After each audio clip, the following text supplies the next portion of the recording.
You're watching Daily News Podcast on Mangalore today, where news breaks and stories unfold. From the latest updates to in-depth analyses, we're here to keep you informed and engaged. Let's get started. In Bantwal, the political landscape has shifted as the Congress allies with the SDPI to gain control of the municipal council. Vasu Pujari Loredo from Congress is elected as president, and Munish Ali from SDPI as vice president. Despite the BJP's additional support, the Congress-SDPI alliance secures a majority with 15 votes. This move has sparked dissatisfaction among the BJP members. MP Capt. Brijesh Chowda criticized Congress for forming alliances with SDPI, highlighting their true political ties.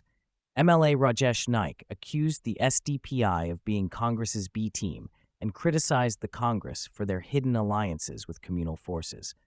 The alliance's control over the municipal council reveals a significant political alignment that has left many questioning the motives behind these strategic partnerships.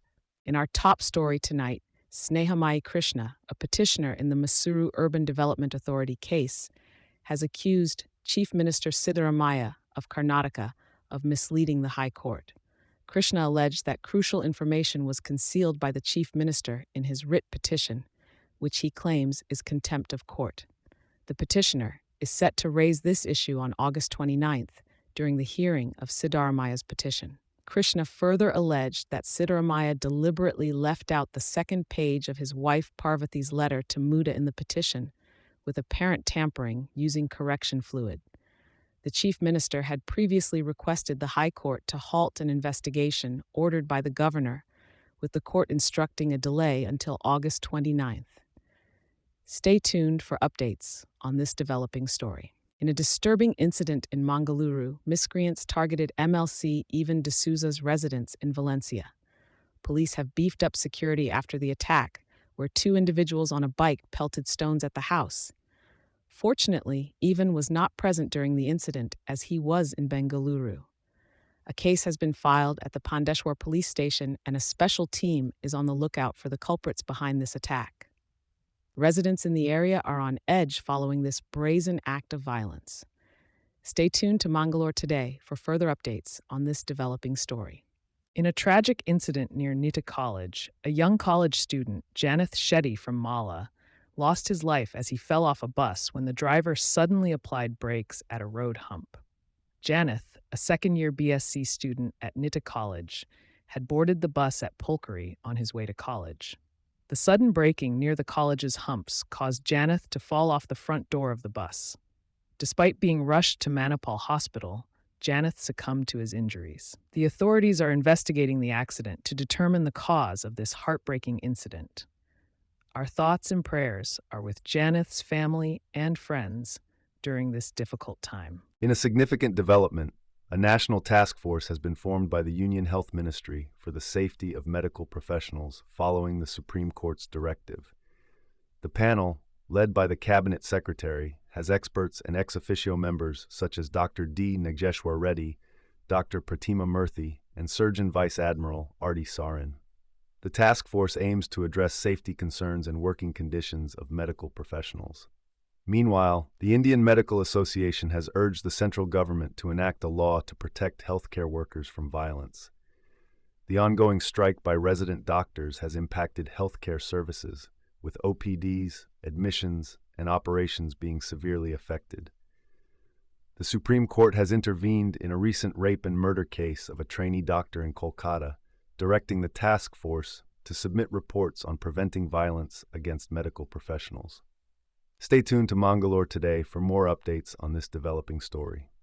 In a major breakthrough, the CCB police in Mangaluru have apprehended 4 individuals involved in printing counterfeit currency notes of Rs 500 denomination. The arrested suspects include Vinod Kumar K., a printing press owner, V. Priyesh, Abdul Qadir S.A. from Kasargod, and Ayub Khan from Kadaba. The police confiscated fake currency totaling Rs 130,500 from the culprits who had planned to circulate the counterfeit notes in Mangaluru. Acting on a tip-off, the police raided a lodge in Mangaluru where the suspects were staying and made the arrests. In addition to the fake currency, the police also seized mobile phones and Rs 9,030 in cash from the accused. In an unsettling incident, miscreants targeted the residence of MLC Ivan de Souza in Valencia, Mangalore. The attack, involving the hurling of stones at the property, is believed to be linked to the controversy surrounding an alleged statement made by de Souza against the governor. The vandalism caused damage to a window frame, but fortunately, no injuries were reported. Pandeshwar police swung into action, visiting the scene and examining CCTV footage in a bid to identify and track down the culprits behind this alarming act of aggression. Stay tuned as we bring you further updates on this developing story. In a remarkable act of kindness, the driver and conductor of an AKMS bus displayed quick thinking when a young female student fell ill during the journey from Mangalore to Manipal. The incident occurred as the bus passed through Katapati towards Ujjavar. Without wasting a moment, the driver, Nasif, and the conductor, Mohith, rerouted the bus directly to TMA Pai Hospital in Udupi, ensuring the girl received prompt medical attention. Their swift action has been lauded by the public for their compassion and timely response. In a tragic incident in northeastern Bengaluru, a 21-year-old youth named Mahesh lost his life after a speeding car hit his two-wheeler from behind. The incident occurred near Saptagiri layout when Mahesh, along with his friends Nikhil and Balaji, was riding a motorcycle. The suspects, Arvind and Chenakeshava, were in a car and a minor collision escalated into a fatal road rage situation. Despite attempts to escape, Mahesh was ultimately hit by the car and succumbed to his injuries. The suspects have been identified as Arvind, an employee of a private bank, and Chenakeshava, a civil engineer. They have been arrested and booked under relevant sections of the law. This incident serves as a tragic reminder of the importance of road safety and responsible driving. Residents doctors at AIIM's hospital in New Delhi have decided to end their 11-day strike following assurances from the Supreme Court after the recent rape and murder of a colleague in Kolkata. In a statement, the Resident Doctors Association expressed gratitude to the Supreme Court for addressing safety concerns for healthcare workers nationwide. The court urged doctors to trust them and return to work to ensure public health services aren't disrupted. The court also took notice of the violent incident in RG Car Hospital, ordering measures to prevent such crimes and ensure safe working conditions for medical professionals. The situation has sparked public outcry and a political feud in West Bengal, with demands for the chief minister's resignation.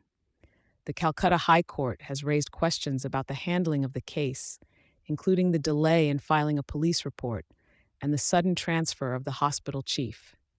In a remarkable achievement, Prime Minister Narendra Modi emphasized the massive scale of digital transactions in India at an event in Warsaw.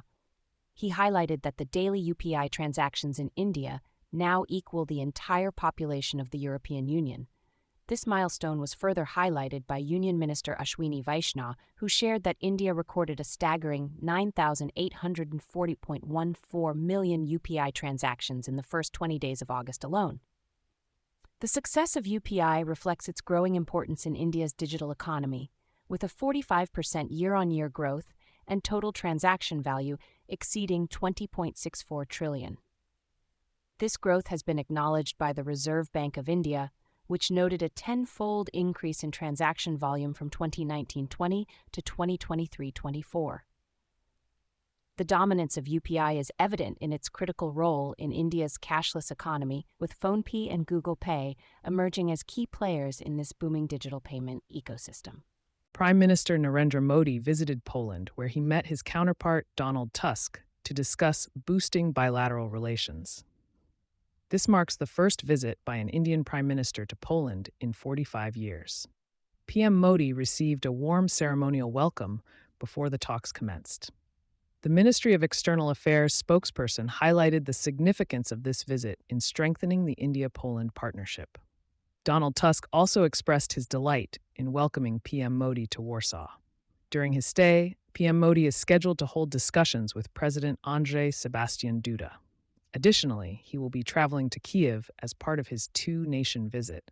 PM Modi's visit is expected to further enhance cooperation between India and Poland. In a heated political face-off, Chief Minister Siddaramaiah openly challenged Union Minister H.D. Kumaraswamy over possible arrest in the illegal mining case. Siddaramaiah accused Governor Thawar Chand Gehlot of biased actions, alleging rapid sanction for Kumaraswamy's prosecution. Siddaramaiah asserted that if needed, Kumaraswamy would be arrested despite his denials. Responding to the threats, Kumaraswamy dismissed Siddaramaiah's claims of arrest, taunting that hundreds of Siddaramaiahs couldn't detain him. The tension escalated with Siddaramaiah's assurance that just one policeman would be adequate to make the arrest. The public awaits further developments in this high-stakes political clash. In a surprising statement, actor-turned-politician Suresh Gopi expressed his willingness to step down as Union Minister of State if his passion for acting in films while holding the ministerial post becomes an issue. Despite his request to begin shooting for the film Ottakamban, he is yet to receive permission. Determined to pursue his acting career, he plans to commence filming on September 6. Mr. Gopi disclosed that he has around 20 to 22 film scripts he's keen to work on and has obtained assurances of permission from Union Home Minister Amit Shah. He reassured that he will manage his ministerial responsibilities by bringing along ministry officials to the film sets. The minister emphasized that his priority lies in serving the people of Thrissur, and fulfilling his passion for cinema is essential for his well-being. In a heartbreaking incident, an 11-year-old boy named Tanvir was electrocuted, and a 10-year-old boy named Adam was seriously injured in Kadapa town, Andhra Pradesh. The boys were on a bicycle when they got entangled in an exposed live wire hanging from a pole, as seen in distressing CCTV footage. Passers-by rushed to help, but Tanvir tragically lost his life on the spot, while Adam was rushed to the hospital in critical condition. The town is in mourning and demanding accountability from the electricity department for negligence. Authorities have launched an investigation indicating that a dish TV wire might have caused the fatal electric shock. Officials, including MLA Madhavi Reddy and Education Minister Nara Lokesh, have expressed shock and promised support to the affected families. The community is hoping for justice and measures to prevent such tragedies in the future. In Karnataka today, a tense situation unfolded at the Mangalore International Airport as a bomb threat was reported on an Air India flight arriving from Mumbai. The flight, carrying 135 passengers, landed safely at 8 a.m. and was immediately taken to an isolation bay. Authorities swiftly evacuated all passengers from the aircraft by 8:04 a.m. The bomb threat was relayed by the pilot at 7:30 a.m. while approaching the airport, leading to the declaration of a full emergency at 7:36 a.m. Thankfully, there have been no injuries reported, and airport operations continue without disruption. Further details on the origin of the threat are awaited as investigations are ongoing. And that's a wrap for today. We're thankful for your viewership and invite you to delve deeper into today's topics at mangaloretoday.com.